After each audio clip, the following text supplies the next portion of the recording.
we doing, guys? It's the Friday Waffle once again. The weekend's just around the corner. Woohoo!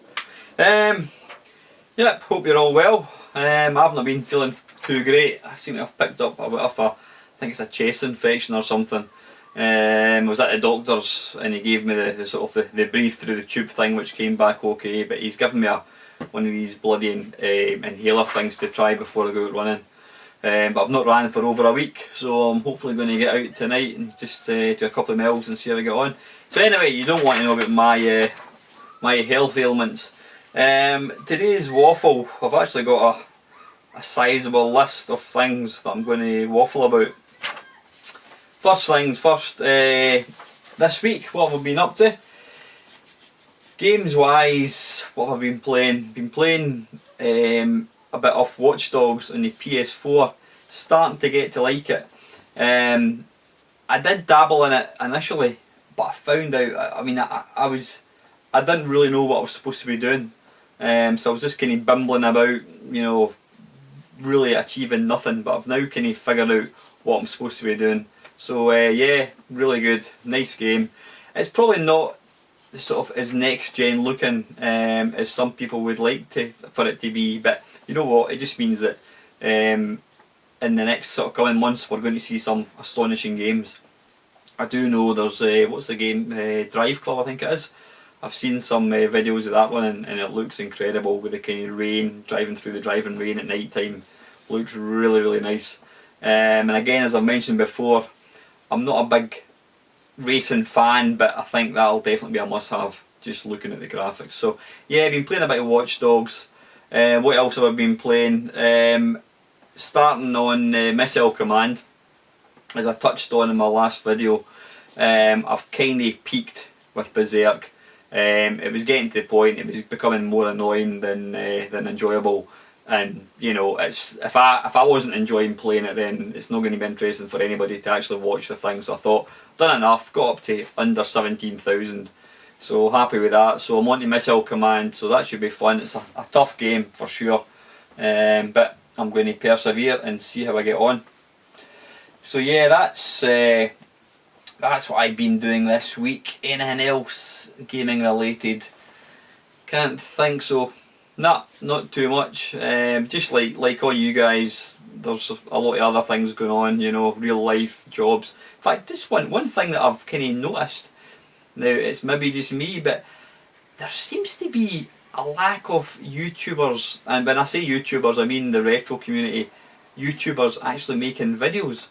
I mean, Monkey Spaz 5000 still knocking them out regular, but a lot of the other guys that I'm following don't seem to be making them. I know Steve Benway's he's having a bit of a sort of a rest at the moment. He's got other stuff going on, but even other guys, Krisha Shanked and other guys, Victrex Rolly, there doesn't seem to be many videos getting made at the moment. Is that because they're all outside playing in the good weather, whereas I'm stuck in here making videos? Don't know. Just that. It was an observation. When I go in at night time to kind of watch the YouTube videos, I notice there seems to be less and less getting made at the moment. So don't know if there's anything going on, but it's probably just people trying to find the time to actually make these things. So yeah, that's that. So this week, so what else? Excuse me. As you may know, from my Monday mumble, I'll just touch on it very quickly. I had a couple of, I didn't have any new subscribers for a week, and then I lost 2 at the weekend, and that got me thinking about why have I lost 2 instead of trying to, I mean obviously I try to gain people, and I looked at my kind of channel, an overall look at my channel, and I came to the conclusion that I have to change things. I have to kind of keep it fresh.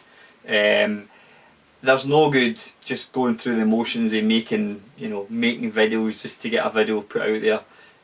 Because I mean it got to the point where sometimes making the 10-minute mashups, I would come up to my room to make one and I couldn't think of a game to do, and I'll just pick anything. And if I don't have much interest in the videos I'm putting together, then I certainly don't expect anybody's going to want to watch them. So I had a bit of a kind of shake up with the channel. I've obviously moved away from Berserk, moved on to Missile Command for I Want to Be a Video Game Champ. Still going to do my mashups. The Monday Mumble was just a one-off. I'm certainly not intending to do one of these regular. Although saying that, it's got quite high viewings, but I'm not going to do that. I mean, this is my my weekly rant, chance to rant and talk pish. Yeah, and the other sort of the big feature I've kicked off is Arcade Perfect, my arse, and it's basically where I'm going to pick a classic arcade game, play it for 5 minutes, then play as many other versions, home versions of it, and just give my kind of thoughts and opinions on it. I always quite enjoy these videos. I know the Shadows Knows does the sort of, he plays one game and on the Amiga Spectrum, whatever it is, you'll play 3 or 4 versions, but I'm going to specifically stick to arcade conversions. So hopefully it seems to have the first one I done for 1942 seems to have gone down fairly well, so that's good. So I hope you enjoy watching them in the future. So yeah, that's what I've been up to, and that's what I'm planning to do. First topic I want to talk about is how internet friendships can be great. Now, a lot of people criticise the internet, you know, Facebook, you know, blogs, whatever it is. There's a lot of people suspicious of the internet, you know. I mean, there's a lot of obviously badness goes on in the internet, you know, which I'm not going to go into. You know, there's the internet can be used for not so nice things, but I've been a member of this retro gaming forum, Way Off the Rodent. I've been on it since it started back in 2001. Now I'm on it daily. There's probably 20, 30, 40 people who are on it regular. I've met a handful of them. I've maybe met 10 of them. The rest of them I couldn't tell you from Adam. Never met them in my life, but I talk to these guys on a daily basis, and as far as I'm concerned, I consider them as friends. Now, about one of my mates, one of the guys who actually lives fairly local, he's been ill. I don't mind admitting he's been ill with cancer. About 10 years ago he was ill with cancer, and he managed to get rid of it. He had an operation and it seemed to kind of subside. In the last 6 months he's been back into hospital, and just various things, and unfortunately they've told him that there are some cancer cells returned. They're very minuscule, but you know, it's obviously worrying for him. I mean, hopefully they'll be able to treat it and keep it at bay sort of thing, but it's obviously very worrying for him. So when the guys in the forum read this, we thought, what can we do to cheer the guy up? So I put together a collection, and over the space of about 3 days, now bear in mind there's only maybe 40-50 of us, in the space of about 3 or 4 days we got enough money to buy him a PlayStation 4, 2 games, an extra controller, plus a £35 PSN card. So we got enough money to get him that, and we also got £680 for charity. So what we've done was, me and one of the other guys nipped through to see him earlier on this week. We gave him his PlayStation 4, he was blown away, he was absolutely in bits, he thought this was amazing.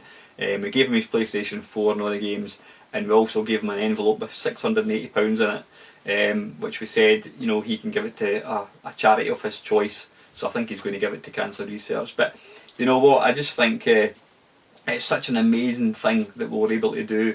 It's one of these things where the sum of all parts is greater than the individuals, if that makes any sense. I mean, we're all putting in, basically, you know, people could put in whatever they wanted, you know, 10, 20 quid, whatever. So, you know, I just think it's amazing that a collection of people who you don't even know, between us we were able to do this really, really nice gesture.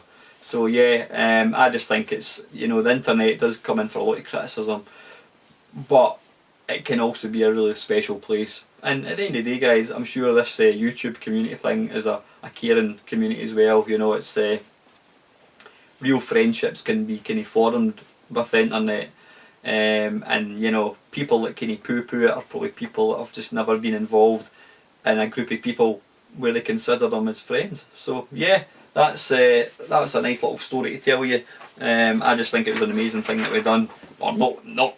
It wasn't amazing what we done, but it's an amazing thing that a collection of people who don't know each other can come together to make this thing happen. So yeah. Okay, right, next one. Now this topic was one that kind of came to my mind on the back of giving my channel a bit of a shake up, and it is, how often do you post videos, and is it possible to post too many or not enough? I'm probably guilty of doing too many videos. That's my personal opinion. I think when you first start off a channel, at the end of the day, you're only going to be discovered or watched by actually making content. You know, if you only posted one video a month, people aren't going to watch it. They might watch the video, they might subscribe, and then they go in after a week, 2 weeks, 3 weeks, and realise there's nothing happening, and they're just going to unsubscribe. So yeah, I've probably gone down the road of doing too many. I mean, there are times where I'll make 2 videos in one night.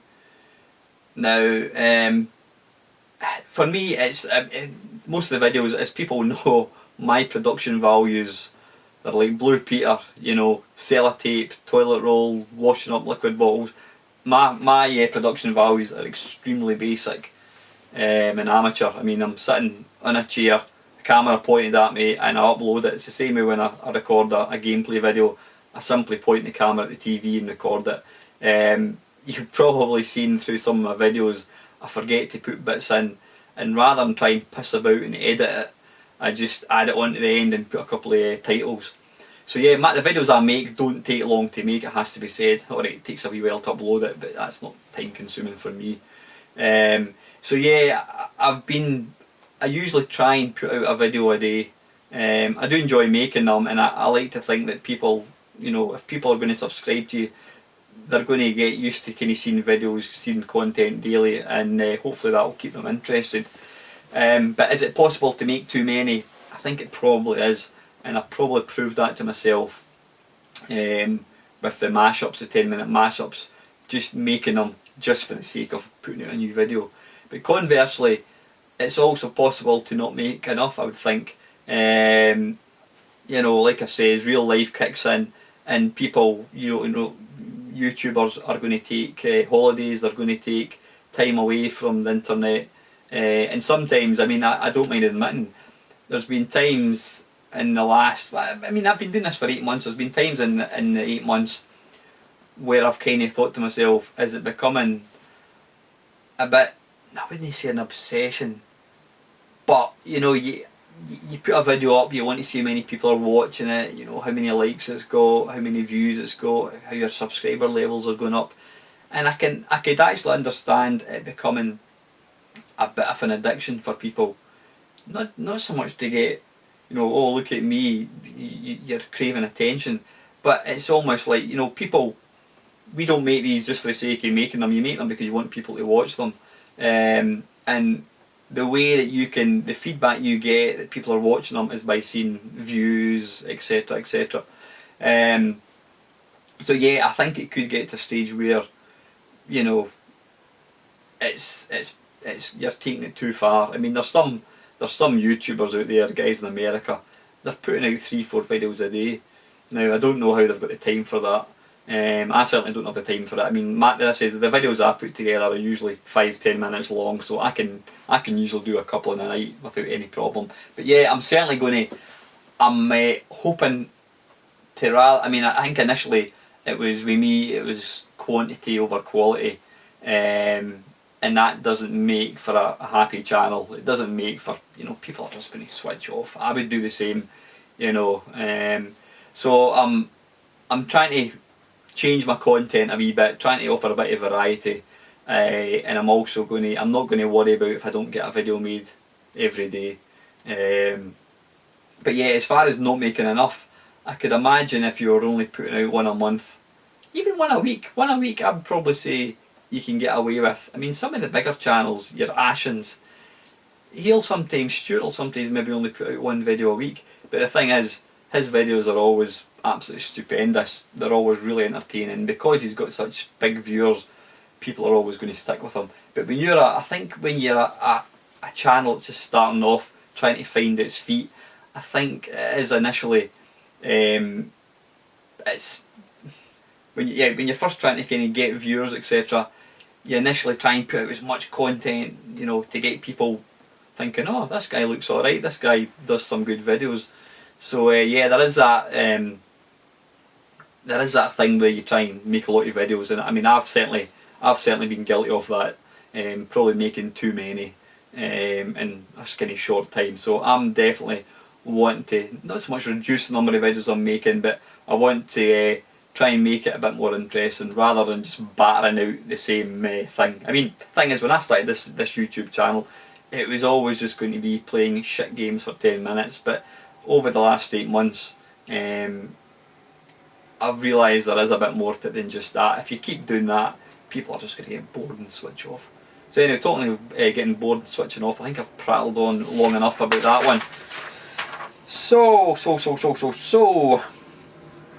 right, this is a quick video response to Monkey Spaz 5000. When do you record your videos? I record a lot of my videos during the day, like I am at the moment. I'm lucky enough that I can work from home, and I work from home an awful lot, especially at the moment because my daughter's on holiday from school. So I can work from home, and I tend to make the videos at lunchtime like I'm doing just now. It means that I can talk loud, I'm not going to get any interruptions. I mean, my daughter's next door in her bedroom, but I can talk loud, don't get any interruptions, and get it done and dusted, and then upload it during the day. So yeah, I tend to make them during the day. However, if things change in the job front, which it may well do, and I don't get to work from home, then it'll be night time. You know, get my dinner, usually come in, get my dinner, take the dogs a walk, go up, make my 10-minute mashup. I mean, I always refer to all my videos to my wife as I'm going up to make my mashup video, whether it's one of these or whatever. So yeah, I'll make it at night time, during the day if I can, and if not, after my tea. So yep, and it's usually about 7, 8 o'clock at night. I certainly couldn't make one of these things late at night. I know some guys tend to be on to the small hours making videos, but I would be at lunch because our bedroom is through that wall, so if you heard me talking, I'd be chased out the house. So yeah. Okay, and the second last one here. Do arcade games make good conversions?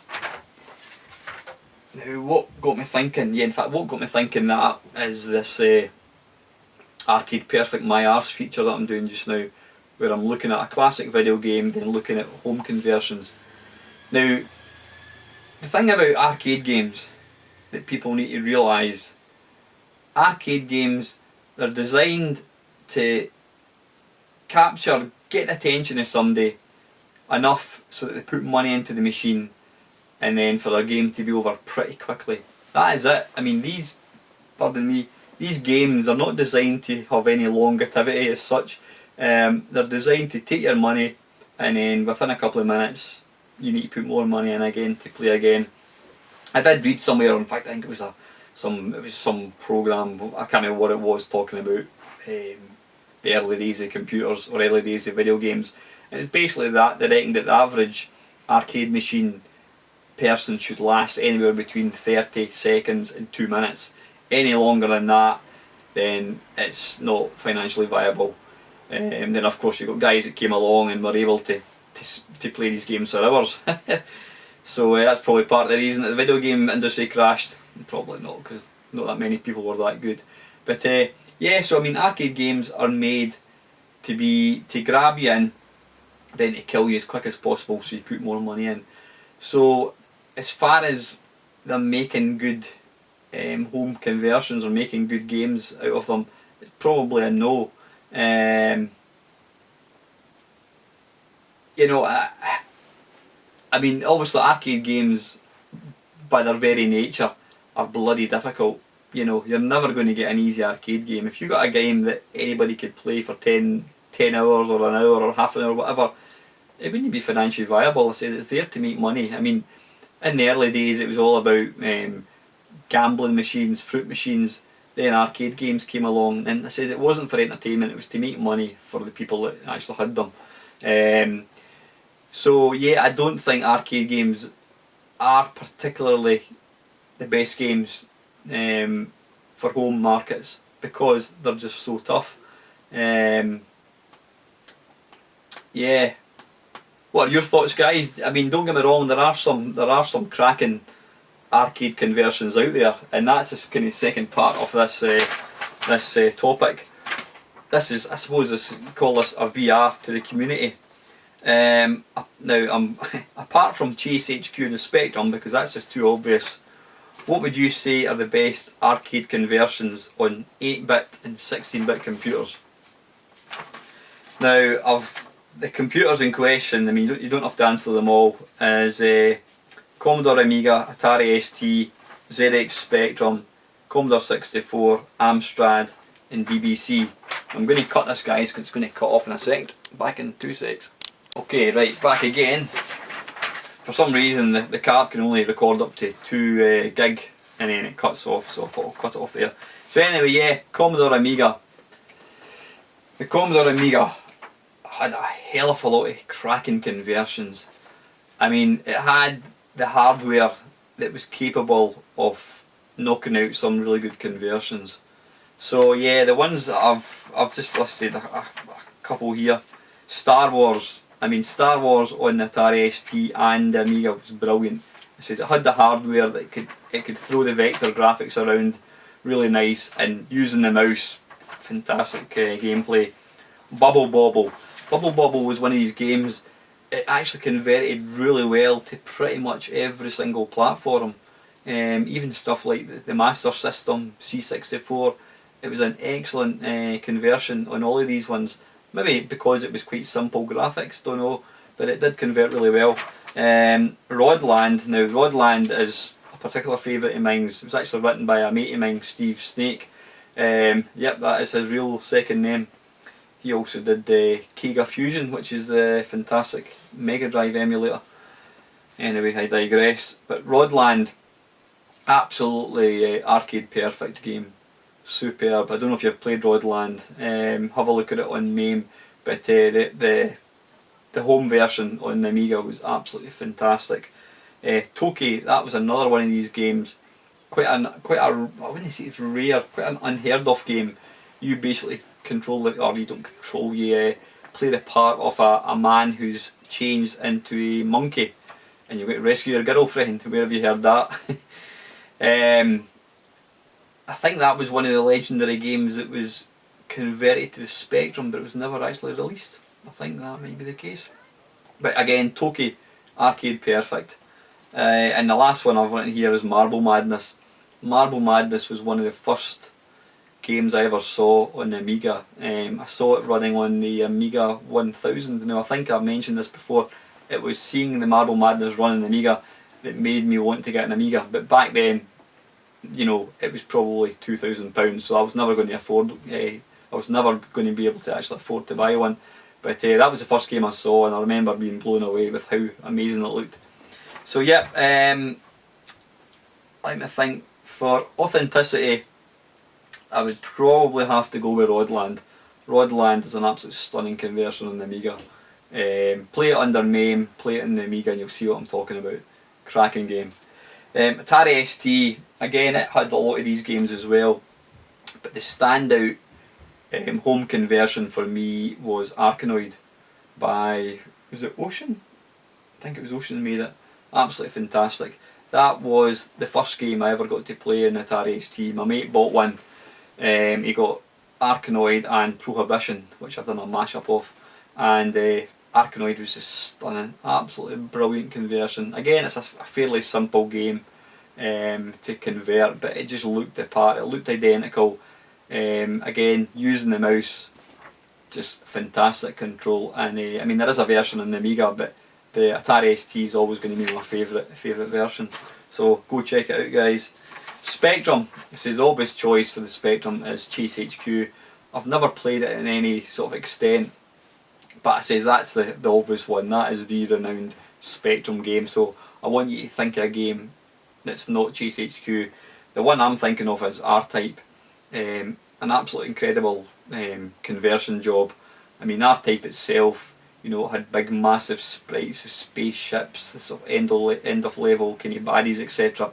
And the Spectrum version was just mind blowing. I did read the making of R-Type. There's actually, if you Google it, there is the guy that wrote R-Type on the Spectrum actually released a book, and it's freely available to download on PDF. I can't remember what the name of the book is, but have a look. Real interesting. Interesting to hear the guy talking about how he actually programmed the thing, but it's an absolutely stunning conversion. And again, I'm probably going to be looking at that when I do my Arcade Perfect My Arse feature when I get to the letter R, so that's going to be a wee while away. Commodore 64. I had to think about that. At first I thought I couldn't think of any real cracking game. I mean, there's things like Bubble Bobble, which is excellent, but then one game that sprung to mind is Buggy Boy. Now, I think again, yeah, I've done a mashup of it.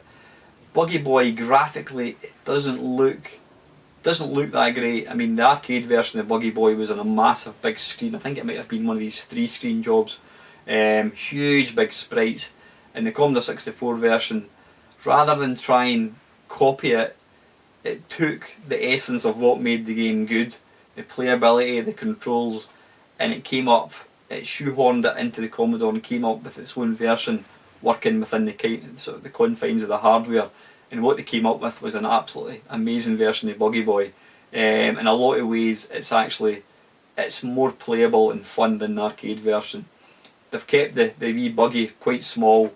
The handling with the joystick, sound, graphics, all absolutely fantastic. It's one of these games you play it and you think, well, that is awesome. It doesn't look great, but when you start playing it, it's an awesome game. So yeah, Buggy Boy on the C64 would be my choice. Amstrad, I did pick one and then I changed my mind. Originally I had Renegade.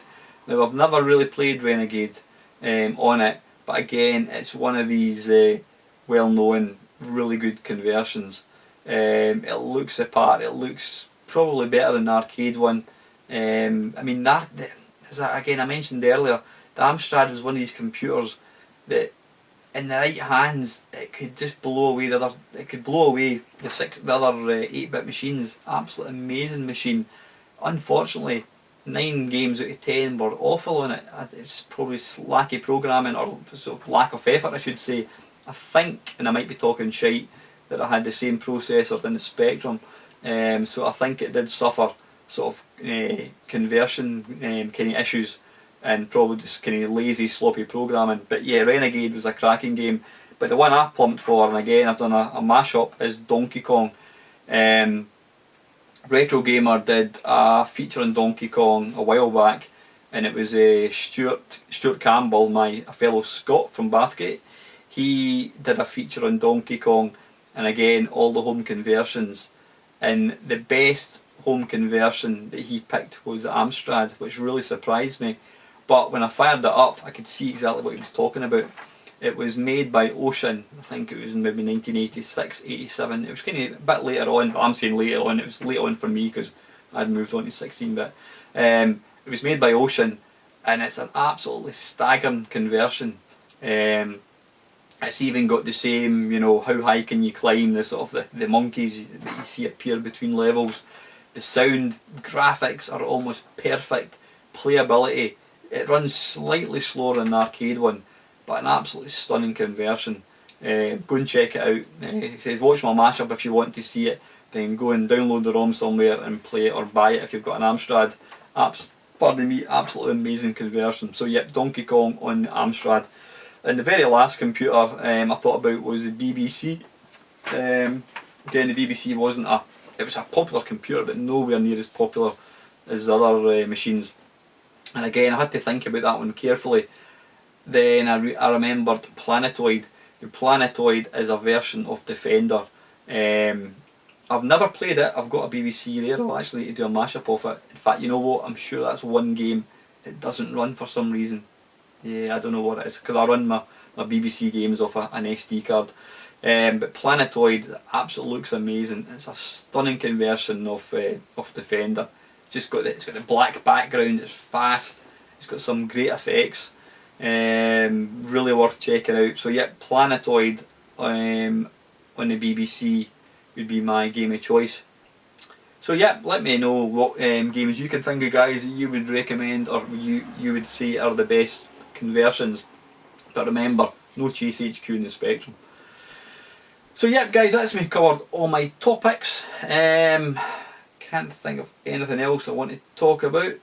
Don't think so. Coming up, I'm going to be trying to do Arcade Perfect My Arse feature once a week. So I'll probably be going for that kind of midweek.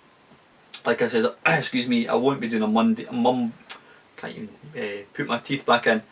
I won't be doing a Monday mumble every week. That was just really a one-off. I've got my Friday Waffle, which is plenty for anybody to watch. Having to watch me talk shite. So yep, keep making the good videos, guys, for all the fellow YouTubers that I subscribe to. I enjoy it, but let me know why there's not as many videos being made at the moment. I mean, all the usual culprits, Monkey Spies, Lawn Boys post, they're all still knocking out videos, but a lot of the other favourite guys aren't making them. Don't know, it might just be the weather, people are outside doing other things instead of sitting behind a camera making a video. So yep, that's it, guys. I'm going to wrap this up now. Hope you have a good weekend if you're watching this on Friday. And as usual, guys, I do appreciate all your support. I appreciate your comments, your likes, and if you do enjoy watching my channel, you might want to hit the subscribe button. That would be fantastic. Anyway, guys, have a good weekend. Thanks for watching.